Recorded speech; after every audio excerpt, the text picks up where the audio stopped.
Ölənlərin də bizə ehtiyacı var, biləsiniz. Bir dənə hədis 2-3 gün bundan qabaq çıxdı, qeyd elədim. Qoy sizə deyim. Məl meyyit fi qəbrihi illa kəl qəriq əl-mətxus. Meyyit, yəni dünyasını dəyişmiş insan qəbirdə bənzəyir suda boğulan insana. Suda boğulan insan necə çalışır, nəsə ver əlin, kimsə tutsun əlindən, necə can qoyur. Elə bütün vücudu ilə çalışır xilas olsun. Kim əlini uzatsa tutar əlindən ki, təki çıxsın. Deyir, o qəbirdə olan insan o cürəndə qəriqdir, ehtiyacı var. Boğulan insan kimi ehtiyacı var. Necə? Davamında buyurur, yəntəzir dəvətən. Bir dənə dua gözləyir ki, kimsə o dua eləsin. Yəntəzir, müntəzirdir. Allah, bir dənə dua eləyədi kaş.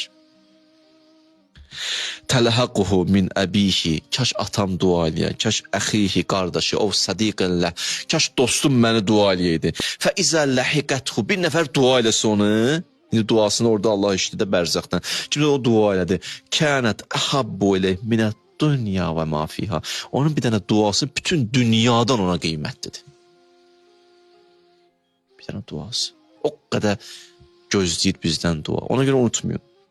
İnnə hədayəl əhyalil əmvat. Peyğəmbər buyurur, dirilərin ölülərə hədiyyəsi əd-dua vəl-istiğfar. Məsələn, biri duadır, biri onlar üçün bağışlanmaq diləməkdir, istiğfar. Bu Peyğəmbər sözüdür. Hərdən istisi olar bağışlanmaq diləyək. Peyğəmbər deyin, narahat olmayın.